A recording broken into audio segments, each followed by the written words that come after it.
down the hammer and pick up the pencil. You're about to listen to the Savvy Radio Show.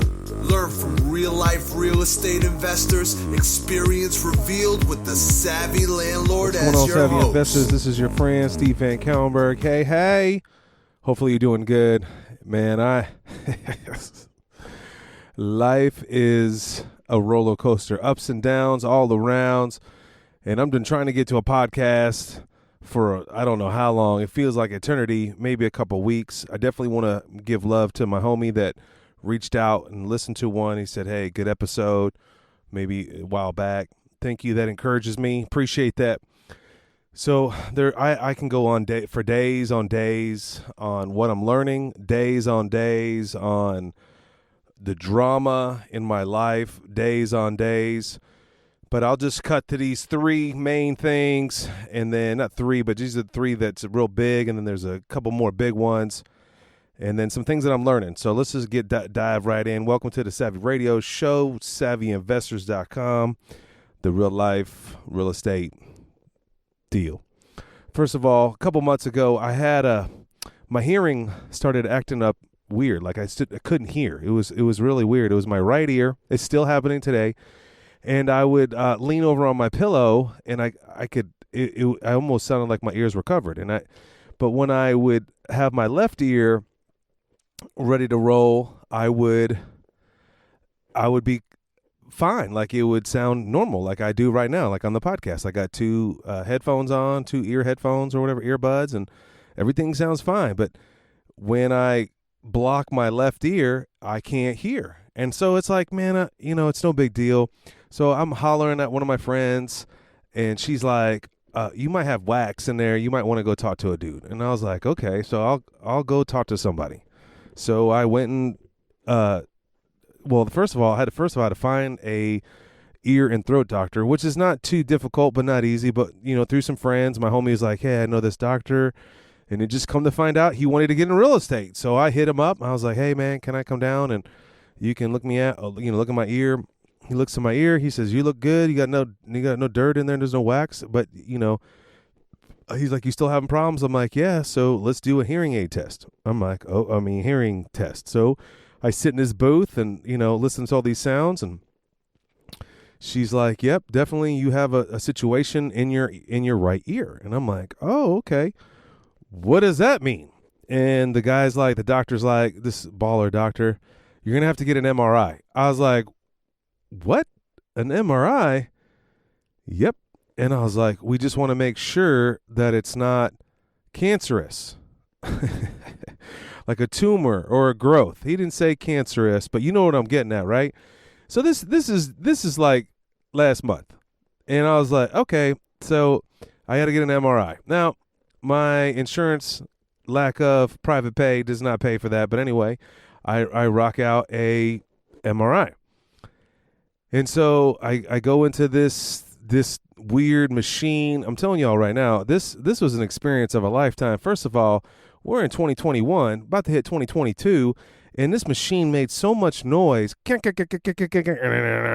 was like, what in the world? Anybody had an MRI, you call me and I'll let you know the experience. So I go through this MRI, boom, get it done. The next day or whatever, the doctor calls me and he's like, man, you're good to go. I'm like, dude, I appreciate that. And actually the same day I got it done. This is the next thing that happened to me. So an hour later, after I got the MRI done, I was confused. It was the next day, but during the same time, so I just got this MRI in my mind. I just got this MRI done. Your mind plays tricks on you, AKA the strong man. He plays tricks on you. Like you think you're going to die. Like there's several times I'm like, I got cancer. And, and it's trying to pull me down. I'm like, yo, I'm not going down. I'm like, and especially what I just endured this last week with all kinds of drama, I'm not going down. I'm a fighter, right? You're a fighter. That's why you're listening to this. You want to be a fighter. I hear you. So I get out of this MRI, and they don't tell you anything. I'm like, man, all right. I got a 10 o'clock appointment. I'm going to go buzz over here and go to this store real fast. So I go in the store, and I get a phone call, and it says restricted number. And I'm like, for some odd reason, I need to answer this call in the middle of a store, no doubt. So I take this call, and he's like, yo, this is Detective Ding Ding or Detective whatever. Are you Steve VanCauwenbergh? Yes, I am. Are you a brother with Scott VanCauwenbergh? Yes, he is my brother. Well, I hate to inform you that he passed away last night. I said, what? He said, yeah. I said, what happened? He said, well, the landlord. I said, the landlord? I said, my brother owns a crib. What do you mean, landlord? He said, yeah, the landlord called and said he committed suicide. And I was like, what? No way. And I had to pause. So, I mean, just 2 minutes ago, I thought I was going to die and had cancer. And then this detective tells me that my brother, who's estranged, so I'll give you some background if you don't know me. My brother went to a foster home when I was 9 years old. We didn't really grow up together. I mean, I knew him. I had a lot of issues with my brother. He had a lot of issues. He really believed that my parents' divorce was because of my birth. I was the second child. He's 6 years older than me. I got nothing negative to say about the guy. He just grew up in a different world and a different environment than I did. Yeah, definitely we came from humble beginnings, and I got nothing negative to say about the guy. But the deal is we never got along. And basically, if you know the word estranged, he just kind of lived to his own beat. And, I live in another beat myself. So when I got this call, I was like, oh, snap. And I, went to the property, and I'm like, my brother owned the property. Well, it wasn't a landlord that found my brother. It was a wholesaler. Yep, it was a wholesaler. And then it was wholesale to another wholesaler. And that second wholesaler checked on the property and found my brother who committed suicide, which is even more crazier. So there's a lot more to the situation. So I call an attorney, and I'm like, hey, I need to start the probate. And she's like, someone just called this morning and said, can I still close this deal if the person committed suicide? And I was like, and I'm like, who is this person?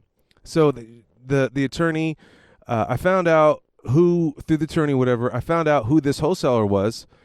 And, I've been dealing with this for about 2 weeks, right? I mean, I've been dealing with this just probate and drama, and he's in debt and behind on stuff. And, I'm trying to make it right, trying to do the right thing. And I talked to another homeboy the other day, and I found out who the other wholesaler was. And I was like, now my name is a little unique, right? I mean, VanCauwenbergh. It's 14 letters. No one can say it. It's intimidating. After you learn it, it's not too bad. And that dude never called me and never said, hey, I heard about, tipping me off, and it's just a sad deal. And the point is like, if you ever, and it's interesting, about a week before that, another dude went through a very dark part of his life through a divorce, and he contemplated suicide at one time. And I'm like, I just, I don't look at suicide. First of all, I don't look at death. I mean, we're all going to die. But I was like, man, I want to be a friend to you. If you ever need anything, if you're struggling. And I just feel that way with my brother, man. How hard and desperate could life be that you have to take your life? And, I pieced a bunch of information together through the neighbors, through text messages, through just all sorts of stuff. And I just today, I'm getting blown up from the hospital. I guess my brother was supposed to have surgery tomorrow. I'm like, this is crazy. And all this stuff I didn't know. I wonder, like, where did I go wrong? What should I have done? And I've helped my brother so many times, and I've tried to serve him and tried to understand where he comes from and be a light in his, I guess, dark, confused world. But I say all this to say, man, if you're hurting at all, you need to reach out. And suicide is not the end, is not a decision that I definitely, you can fight through this. Depression is a bad thing. It's real. I deal with it, ups and downs, sideways. And I'm just thankful that I have some really good friends in my life that have, it reminds me of the Bible where Job went through hell and some friends would just show up and just sit by him. Sometimes you know in your heart that something's wrong with somebody. You just need to call them. You need to encourage them. And let me tell you something right now. You need to write them a letter.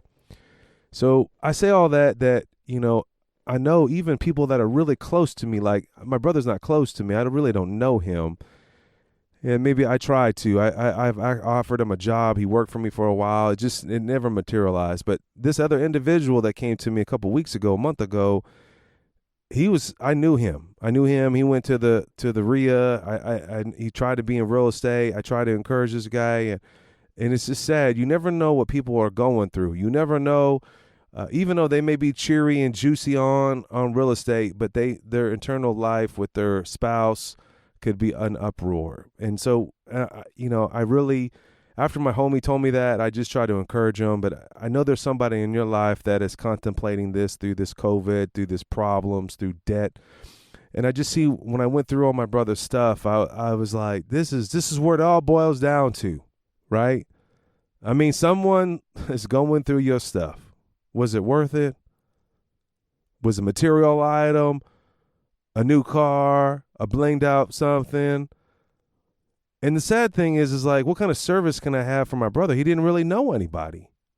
I mean, it was interesting. I mean, there's more details in this deal, but I don't know if it glorifies anything, but that we need to take every opportunity to serve one another in some magnitude. It could be just a smile. I noticed the other day, more and more people are not smiling, and I don't understand why. I'm like, seriously, I was at Walmart doing my thing, and I saw this couple, and I straight point blank looked at this chick right in her eye, and I was like, let me see if I can make her smile. And the chick bowled me down. She mad mugged me, and I was like, this is crazy. She wouldn't even smile. She just looked at me for like that weird 3 seconds and then kind of looked away. I mean, is life that hard? My brother put himself in a lot of bad positions. He was always in debt. I can't imagine being suppressed. I'm not saying debt is wrong in some magnitude, but he was always behind and he's always just struggling. And I know I used to go through that. When I was uneducated, I was struggling about money. I had to have something, so I put it on a credit card, and then I was desperate to pay it off. Why? And it just catches up to you. In this case, I really wish I knew there was no letter. There was even no keys. I wish I knew what went wrong. I wish I could have helped him. And I know my brother accepted Christ at one time. And that's all that really matters at this point. So then that's cool. MRI. Then my brother, it's not cool, but I'm just saying I'm dealing with that deal all alone. I'm the only heir left trying to navigate through all that. Thank God I got a great attorney friend. Thank God I got some people around me. 2 of my homeboys just came and just dropped what they did and came and served me and helped me go through his stuff to just try to find out what went right, how to clean up blood. I mean, this is crazy. They just took them off. They just left the blood there. Like, you could see what happened. You could see it. It was just crazy. So that's fine at the moment. I'm trying to endure this deal. And then I got this goal. I got this dream rolling, which is run a marathon in every city and every state, actually. And so, and on top of that, I'm going to go down to Chattanooga to take a look at the property. And my next marathon is at Little Rock. And I'm like, yeah, Little Rock, Arkansas. So I go down to Little Rock. My family is going to Chattanooga with us. And I'm like, with me. And I'm like, yeah, let's do this. Let's make this a work vacation, workstation. So I already pre-booked this hotel. It was right by the starting line, which was right downtown. So then I had to book another hotel. So I booked a nice Holiday Inn in Little Rock, Arkansas. And so we're going to go down to Chattanooga. We're going to do it up big, have fun, work hard. And I had my bikes. And I was like, my friend was like, hey, once you come down and we can go mountain bike, there's a ton of trails. I was like, I'm going to bring my favorite bike. I got this Trek Hardtail Stash 9.7. It's off the chain. It's a carbon fiber rare bike. They don't make this bike no more. So I triple lock it down. We're talking about the biggest locks you can buy. You know where I'm going with this. So my wife drops me off at the hotel. See ya.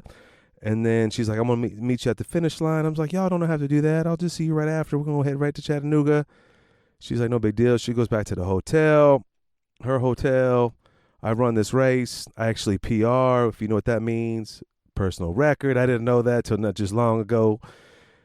And I'm crushing this little half marathon. It wasn't easy, but I did it, and way better than 6 minutes off my time. I'm like, man, thank you.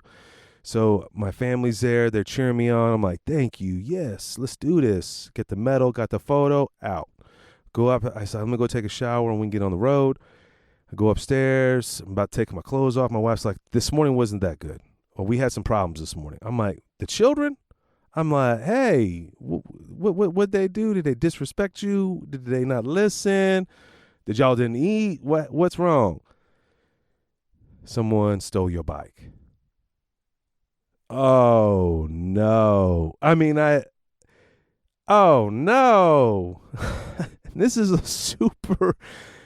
can't be happening. This is like the most, and they stole one of my e-bikes from my kids. A fat 4-tire e-bike. We had 2 of them on the bike rack, locked up, like lock up. And they didn't steal my daughter's bike, and they stole my dream bike. And I was like, wow. Like, it knocked me out. Like, I was like, man. But it was great because it was an opportunity. How am I going to act in front of this 12-year-old, 10-year-old, 8-year-old? And my wife, how am I going to make it legit? Like, it's a life example. You never give up. No matter, you thought you just had cancer. You thought that your sibling died. I mean, my brother died. And then I'm supposed to endure that. And then on top of my brother, I had to deal with my dad that abandoned me and had to call that dude and tell him, yeah, your son committed suicide. And then I run this little race, and then all of a sudden this one thing that I coveted, which is great, got snatched. And it's just like, okay, that's how you deal. So you rise above. And I'm like, I didn't even get sad. I'm probably crying more now than the whole time. I said, it's all good. I didn't need that bike. Someone else did. Maybe that would provide for somebody else, maybe someone, and right then in the hotel room, we just prayed for that bike. I mean, we prayed for those people that stole that bike. And it was crazy through this process. It was probably the best amount of money that I lost, I guess you could say, that it impacted their life forever. That these are just material things. They don't define you. And you may never be able to replace it. But it was an exercise of humility and steadfastness in knowing what's more important in this world. And what is that? Let me tell you. It's not material things, and it's not a property, and it's not money. It's about who you are, how you live, and your family. And just don't forget about it. And so, there's a lot of things I learned from here. Number one thing is that I got hammered on my insurance. So I'm like, this is no big deal. It's a $5,000 bike. I can make it happen. I can get a new one. My insurance is going to cover it. And then the little e-bike was like $800. No big deal. I'll get a new one. It's just material, can replace it. I might not find that track carbon fiber stash 97. It's okay. It's okay. Maybe it wasn't the bike I needed. It taught me so much. And then I went through going through insurance, and maybe I can do another episode on what I learned on that, what I learned on insurance. And I can tell you right now, what I learned And I got to go to this event for my daughter right now. So I'm like, oh, man, I'm just thankful I got this podcast done. Listen, I'll break down the insurance on the next one. I'll break down all the things I've learned. I'm telling you, here's 2 quick things that you know this, and I'm going to say it to you. Number one, I had to go back to Darren Harding. It's a long story. Someone's going to laugh at me. The compound effect. If you do not have clear, concise goals, boom, you're going to fail. And I know this already. I've seen this in a business transaction. If we don't have goals, it's going to crash and burn. That's number one that I've learned. And I'm telling you, you may think you have a goal. I want to buy an apartment. I want to buy a crib, whatever it is, but it's not clear how, where, when. Like definite purpose of a goal, okay? And then number 2, what I've learned, get organized. I'm telling you, organizational will kill you if you're not organized. And I can go into like a whole episode on you need to get, I'm just telling somebody needs to hear these 2 things. Set clear goals and get organized. I'm getting so organized, it's just going to help you for the future. And just the mass amount of information that flows through me through transactions and deal, I'm like, I realize how important organizational to be organized is. And I thought about breaking off a podcast on that. If you struggle with that, holler at me, let me know. And if you struggle with depression, you let me know. If you got struggles and you need some brother to love on you, you let me know. Anyway, my name's Steve VanCauwenbergh. You tuned in to the Savvy Radio Show where we cry. Thanks for listening to the Savvy Radio Show. Glide online and listen to our other motivating episodes at SavvyRadioShow.com. Connect on Twitter at LandlordBook and always be buying assets.